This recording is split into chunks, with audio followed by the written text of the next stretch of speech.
আল্লাহ পাক রব্বুল আলামিন বলেন, সাধারণত নামাজের ক্ষেত্রে অলসতা যারা করে তারা হলো মুনাফিক। কারা বলেন সবাই? বুঝলাম না, আওয়াজটা দিয়ে আসতে হয়ে যায় সবার। নামাজে যারা অলসতা করে তাদেরকে আল্লাহ কোরআনে কি বলছে? সমস্যা না, আপনারা সবাই আপনারা আমাদের বিশ্বাস আছে সবাই নামাজ পড়েন, বাকি মসজিদে পড়েন না কেন? ওই যে সাপ আর কুকুরের ভয় হয়তো মসজিদে যান না, আপনি বাসায় তো পড়েন, বিশ্বাস আছে। সূরা নিসার 142 নম্বর আয়াতে আল্লাহ বলেন, ইন্নাল মুনাফিকিনা ইউখাদিউনা আল্লাহ ওয়া হুয়া খাদিউহুম ওয়া ইযা কামু ইলাস সালাতি কামু কুসালা ইউরাউনান নাস ওয়া লা ইয়াযকুরুনাল্লাহা ইল্লা কালিলা। আল্লাহ বলেন মুনাফিকরা আল্লাহরে ধোঁকা দেয়, অথচ আল্লাহ তাদেরকে ধোঁকার মধ্যে ফালায় রাখে। ওয়া ইযা কামু ইলাস সালাত, তারা যখন নামাজের মধ্যে দাঁড়ায়, কামু কুসালা, নামাজের মধ্যে অলস ভঙ্গিতে দাঁড়ায়। নামাজ পড়তে মন চায় না, কখনো যদি যায়ও দাঁড়ায়। ঘটনাচক্রে ইমাম সাহেব যদি সূরা একটু বড় নেয়, মনে মনে কয় হে আজকে বড় সূরা না পাইলো, আর পাইলো না অন্য কিছু, মনে মনে কামু কুসালা, অলস ভাবে দাঁড়ায়। তাকান আমাদের অলস ভাবে, এটা খুঁটে ওইটা খুঁটে, মানে তার সব কিছু এখানে, এদিকে তাকায়, এই করে সেই করে, মানে আপনার সব হাইটাই যা আছে, মানে বুঝাইতেছে আমি খুব কষ্টে আছি, এই জায়গায় আমারে তাড়াতাড়ি মুক্তি দেন। কামু কুসালা, অলস ভাবে দাঁড়ায়। কেন আমাদের এমন হচ্ছে? ইউরাউনান নাস, ওই মানুষগুলা মূলত নামাজ পড়ে না, যদিও পড়ে মানুষকে দেখানোর জন্য পড়ে। দেখো আমি নামাজ পড়ি, সামনের দিকে আমার দিকে একটু খেয়াল রাখব। আর কয়েকদিন পরে নামাজির সংখ্যা আমাদের দেশে বাড়বে, প্রচুর বাড়বে। কয়েকদিন পরে নামাজিও বাড়বে, টুপিও বাড়বে, আর আপনাদেরকে বলবে খুব সব বাড়বে ইনশাআল্লাহ, আমরা আশাবাদী। তো আল্লাহ বলেন তারা যখন নামাজে দাঁড়ায়, অলস ভঙ্গিতে দাঁড়ায়, মানুষকে দেখানোর জন্য। যে মানুষকে দেখানোর জন্য, সব বাংলাটা মনে রেখেন, কারে দেখানোর জন্য? মানুষকে দেখানোর জন্য বাংলাটা মনে রেখেন, ইনশাআল্লাহ চিনি দেখতে পারবেন। ওয়ালা ইয়াযকুরুনাল্লাহা ইল্লা কালিলা, তারা আল্লাহর বেশি জিকির করে না, আল্লাহরে বেশি স্মরণ করে না। আল্লাহ আমাদেরকে নামাজের সময় যে অলসতা করি, গাফলতি করি আমরা, এই অলসতা থেকে আল্লাহ আমাদেরকে হেফাজত করে। নামাজের মধ্যে আমরা যে অলসতা করি, বিশেষ করে 3 ওয়াক্ত নামাজে বেশি অলসতা করে মুসলমান। কয় ওয়াক্ত? ফজর, আসর, এশা। বলেন কোন 3 ওয়াক্ত? ফজর, আসর, এশা। জোহরের নামাজ অফিস আদালতের মসজিদগুলোতে ভরপুর মুসল্লি হয়, মাগরিবেও দেখবেন এলাকার মসজিদগুলোতে ভরপুর মুসল্লি হয়। বাকি 3 ওয়াক্তে আনফরচুনেটলি মুসল্লি বেশি হয় না। ফজর, আসর, এশা, এর মধ্যে ফজরের নামাজ মানে একটু পরে, আজকে এখনের পরে যে নামাজটা, কোন নামাজ? ফজর নামাজ। সবাই পড়বো তো ইনশাআল্লাহ? খুব মন দিয়ে শুনেন আল্লাহ কি বলেন। আল্লাহ পাক রব্বুল আলামিন বলেন, ইন্না কুরআনাল ফাজরি কানা মাশহুদা, ফজরের নামাজের সময়টা হলো ফেরেশতারা দুনিয়াতে উপস্থিত হওয়ার সময়।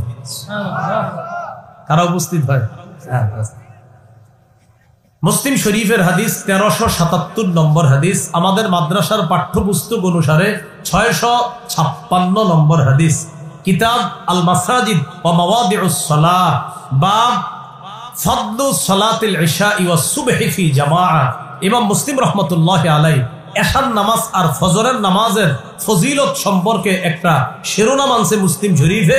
ওই মুসলিম শরীফের মধ্যে আছে রাসূলুল্লাহ সাল্লাল্লাহু আলাইহি সাল্লামের সাহাবী উসমান রাদিয়াল্লাহু তাআলা আনহু, তার ব্যাপারে আব্দুর রহমান ইবনে আবি আমরাহ তিনি বলেন, عن عبد الرحمن بن أبي عمرة رضي الله تعالى عنه قال دخل عثمان بن عفان المسجد بعد صلاة المغرب فقعد وحده فقعدت إليه। মাগরিবের নামাজের পর আল্লাহ নবীর সাহাবী উসমান মসজিদে আসছে। উসমান গনি মসজিদে আসার পর আমিও তার কাছে গেলাম। উসমান গনি একা বসা, আমিও তার কাছে গিয়ে বসলাম। ওসমান গনির পাশে বসার পর ওসমান গনি বললেন, সামিআতু রাসূলুল্লাহি সাল্লাল্লাহু আলাইহি ওয়াসাল্লাম ইয়াকুল, আমি আল্লাহ নবীকে বলতে শুনলাম, মান সাল্লাল ইশা ফি জামাআ, কোন ব্যক্তি যদি এশার নামাজ জামাতের সাথে আদায় করে, ফাকাআন্নামা কামা নিসফাল লাইল, ওই ব্যক্তি অর্ধেক রাত দাঁড়িয়ে নামাজ আদায় করার সওয়াব পেয়ে যায়। এশার নামাজ জামাতে আদায় কইরা ঘুমায় গেছেন, এশা জামাতে পড়ছেন, কইরা ঘুমায় গেছেন। রাসূল বলেন, ফাকাআন্নামা কামা নিসফাল লাইল, অর্ধেক রাত দাঁড়ায়া ইবাদত করলে, জাগ্রত থাকলে যেই সওয়াব, আল্লাহ এশা পড়া ঘুমায়া থাকার কারণেও তাকে সওয়াব দেন। এশার নামাজের পর কোন নামাজ? ফজর।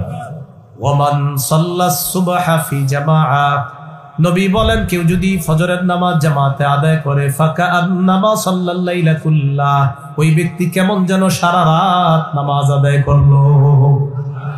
ফজরের নামাজ কেউ যদি জামাতে পড়ে, সে সারা রাত কেমন যেন নামাজ আদায় করলো। তাহলে এশার নামাজ জামাতে পড়লে অর্ধেক রাত ইবাদতের সওয়াব, ফজরের নামাজ জামাতে পড়লে সারা রাত ইবাদতের সওয়াব।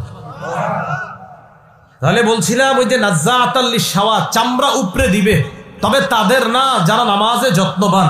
তো নামাজে যত্নবান তো আমরা মাশাআল্লাহ জোহর আর হলো মাগরিব, এই দুইটা মাশাআল্লাহ খুব যত্ন নেই। ফজর, আসর আর এশা অযত্ন হয়ে যায়। মুরব্বীরা যায় বাজারে, যুবকরা যায় খেলতে, এই জন্য আসর ছুটে যায়। ফজরের সময় তো মাশাআল্লাহ একদল রাত 3টা পর্যন্ত তাহাজ্জুদ পড়ে, এরপর আর ফজর পড়ে না, এইভাবে ছুটে যায়। কটা পর্যন্ত? আমি ভালো ধারণা রাখি আর কি তাহাজ্জুদ, কিন্তু গার্জিয়ানরা হুজুর তাহাজ্জুদ না, মোবাইল চালায়, এটা গার্জিয়ানরা। আমার ধারণা হয়তো, নাইলে আপনি এতক্ষণ কি লেগে জায়গা থাকবেন, হয়তো আমল করেন, এই জন্যই তো। রাসূলুল্লাহ সাল্লাল্লাহু আলাইহি সাল্লাম বলেন, ফজরের নামাজ কেউ যদি জামাতে পড়ে, সারা রাত নামাজ পড়ার সওয়াব। বাবারা, ভাইয়েরা, এই ফজরের নামাজ জামাত ছাইরেন না, বলেন ইনশাআল্লাহ। ফজরের নামাজের ব্যাপারে আরেকটা বিষয় শুনেন, কেউ যদি ফজরের নামাজ পড়ে, সে আল্লাহর জিম্মায় চলে যায়। আপনি আগামীকাল ফজর পড়লেন, কইরা রিক্সা নিয়ে বের হলেন, কৃষি কাজে বের হইলেন, দোকানে বের হইলেন, অফিসে বের হইলেন, মনে মনে এরকম উৎফুল্ল ভাব রাখবেন যে আমি এখন আল্লাহর জিম্মায় আছি। তিরমিজি শরীফের 2164 নম্বর হাদিস, আবওয়াবুল ফিতান আর রাসূলিল্লাহি সাল্লাল্লাহু আলাইহি ওয়াসাল্লাম, কলহ বিপর্যয় অধ্যায়, ইমাম তিরমিজি হাদিস আনছেন। বাবুন, একটা অধ্যায় তিনি কায়েম করেছেন, মান সাল্লাস সুবহা ফাহুয়া ফি জিম্মাতিল্লাহ, কোন ব্যক্তি যদি ফজরের নামাজ পড়ে, সে আল্লাহর জিম্মায় চলে যায়। আন আবি হুরায়রা রাদিয়াল্লাহু তাআলা আনহু قال قال رسول الله সাল্লাল্লাহু আলাইহি ওয়াসাল্লাম, আবু হুরায়রার বর্ণনা, আল্লাহ নবী বলেন, মান সাল্লাস সুবহা ফাহুয়া ফি জিম্মাতিল্লাহ, কোন ব্যক্তি যদি ফজরের নামাজ পড়ে, ওই ব্যক্তি আল্লাহর জিম্মায় চলে যায়। ফালা ইউতবিআন্নাকুমুল্লাহু বিশাইইম মিন জিম্মাতিহি, সাবধান, আল্লাহ যেন তোমাদেরকে তার জিম্মার ব্যাপারে প্রশ্ন না করে। আর মানে কিয়ামতের ময়দানে যেন আল্লাহ আপনারে জিজ্ঞাসা না করে, এই মিয়া অমুক ব্যক্তি ফজর পড়ছে, তার উপর তুমি কেন অত্যাচার চালাইলা? জানো না যে ফজর পড়ে সে আমার জিম্মায় থাকে, আমার জিম্মার মানুষটার উপর অত্যাচার কেন করলা? নবী কয়, এই প্রশ্ন যেন আল্লাহ তোমাদের কাউকে না করে। এর মানে যে ফজর পড়ে তার উপর আমরাও যেন অত্যাচার না করি। কেন? নবী কয়, ওই ফজর পড়নেওয়ালার উপর অত্যাচার করলে আল্লাহর কাছে জবাবদিহিতা করা লাগবে। আল্লাহ বলবে, সে না আমার জিম্মায় ছিল, আর তুমি এটা নিয়ে ঝামেলা করলা। ফজর তো এই জন্য খুব ভালো করে মনে রাখা, হাজ্জাজ বিন ইউসুফের জামানায় এক ব্যক্তির বলছে, তারা যেখানে পাইবা সাইজ করবা, কোনো বর্ণনা আসছে হত্যা করবা। তো ওই ব্যক্তির জিজ্ঞাসা করছে, জিজ্ঞাসা করার পর তুমি কোথায় ছিলা, এত দেরি করলা কেন আসতে? আমি ফজরের নামাজ পড়ছিলাম, তো আসতে আসতে দেরি হয়েছে। তা জানেন যে ওই সময় খুব জুলুম চলতো। ও তুমি ফজর পড়ছো? হ্যাঁ। আচ্ছা আচ্ছা ঠিক আছে, যাও যাও যাও। হাজ্জাজ জিজ্ঞাসা করছে, তারে কিছু বললা না কেন? সে ফজর পড়ছে, এই জন্য কিছু বলি।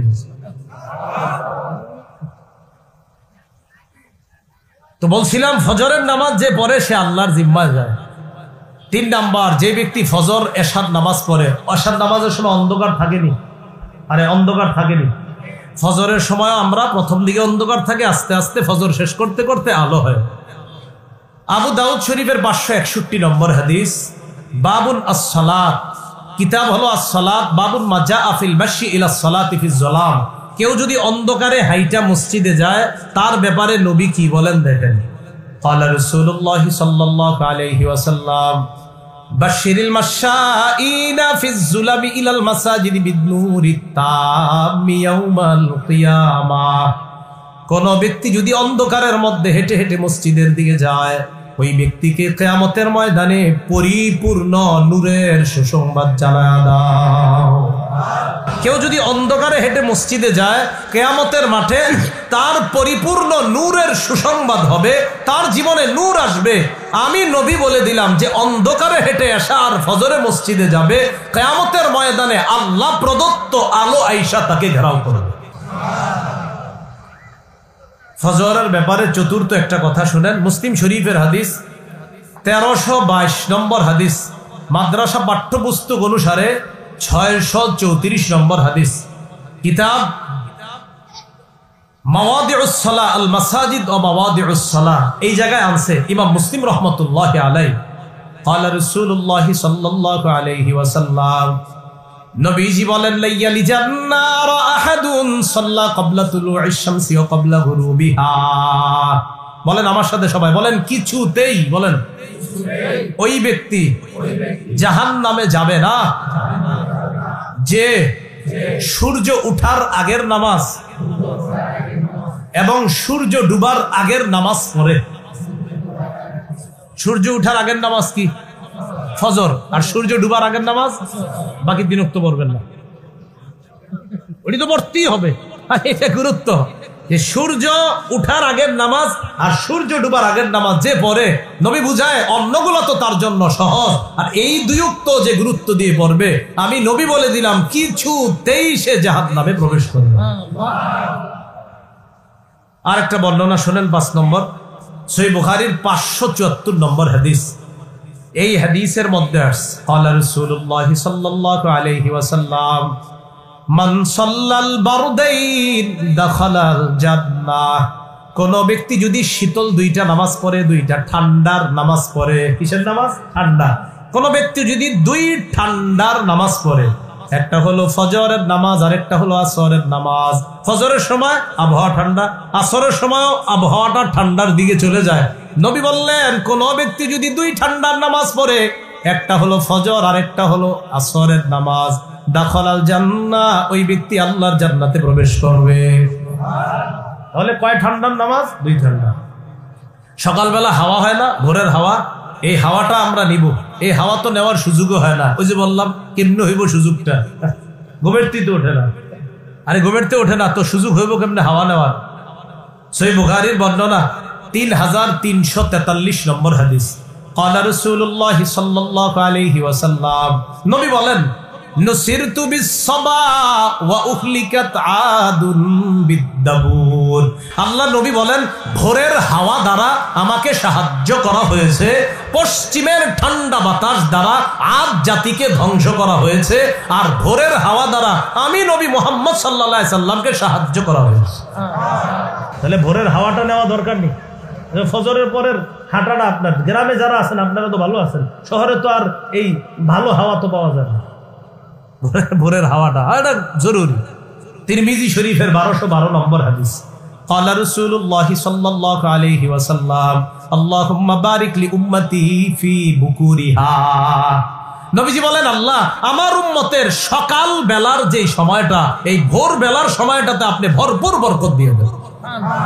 এই জন্য হেফজখানার পোলাপানগুলা 3:30 4টা উঠা কেন পড়ায়? ওই টাইমে মেধা শার্প থাকে, মেধা ভালো থাকে, পড়াটা দ্রুত মুখস্থ হয়ে যায়। ওই যে ওই সময় নবীজি বরকতের দোয়া করছে। তাহলে বলেন ফজর পড়বো তো ইনশাআল্লাহ? ফজর পড়ার পরে ঘুমাবেন না, ফজর পড়ার পরে কিছুক্ষণ ভোরের হাওয়াটা নিবেন, বরকত নিবেন, হাইটা হাইটা তাসবিহ পড়বেন, সুবহানাল্লাহ আলহামদুলিল্লাহ পড়বেন। এইভাবে দিনটা শুরু করব। সকলে বলেন ইনশাআল্লাহ। সহিহ বুখারীর বর্ণনা 657 নম্বর হাদিস। 2টা নামাজ মুনাফিকদের জন্য ভারী। বলেন কয়টা নামাজ? আরো জোরে, আরো জোরে। 2টা নামাজ কাদের জন্য ভারী? একটা ফজর আর একটা এশা। বলেন একটা ফজর আর একটা। ক্বালা রাসূলুল্লাহ সাল্লাল্লাহু আলাইহি ওয়াসাল্লাম, লাইসা সালাতুন আথকালা আলাল মুনাফিকিনা মিনাল ফাজরি ওয়াল ইশা। নবীজি বলেন, মুনাফিকদের কাছে 2টা নামাজের চাইতে আর ভারী কিছু নাই। একটা হলো ফজরের নামাজ আরেকটা হলো এশার নামাজ। নবী বলেন লাউ ইয়ালামুনা মা ফীহিমা, আমরা যদি জানতাম, নবী বলেন মানুষ যদি জানতো ফজরের নামাজ আর এশার নামাজে কি ফায়দা, মানুষ যদি জানতো ফজর আর এশার নামাজে কি উপকার, লাআতাউহুমা ওয়ালাউ হাবওয়া, মানুষ হামাগুড়ি দিয়ে হলেও ফজর আর এশার নামাজে উপস্থিত হয়েছে। হামাগুড়ি কারে কয় আগে বলি, এই গ্রামগঞ্জে যেন দেখছেন না আপনারা, শহরে দেখা যায় ওই অনেক মানুষ হাঁটতে পারে না, প্যারালাইজ, এই বেচারা পিছনে কিছু একটা লাগায় ওই রাস্তার মধ্যে আপনার এভাবে হেসরাইতে হেসরাইতে আপনার ভিক্ষা করে মানুষের কাছে সাহায্য চায়, এরকম দেখছি না আমরা। নবীজি বলেন মানুষ যদি জানতো ফজর আর এশার নামাজের উপকারিতা কি, তাহলে এইভাবে তার নিতম্বটা মাটির মধ্যে লাগায়া হলেও হামাগুড়ি দিয়ে হলেও সে মসজিদে গিয়ে ফজর আর এশার নামাজ পড়ে। তাহলে ফজর এশার নামাজ কাদের জন্য জান ভারী? যদি জানতো মুনাফিকরা ফজর এশার নামাজে কি ফায়দা, তাহলে গড়াগড়ি করে হলেও নামাজে আদায় করতো নামাজ। তো যাই হোক, আপনারা মসজিদে, তো আমি বলবো মসজিদে গিয়ে পড়েন, এরপরেও যদি না যান কিন্তু ঘরে কিন্তু নামাজটা পড়েন, নামাজ ছাইরেন না, নামাজ কিন্তু পড়বেন। আল্লাহ তৌফিক দান করেন।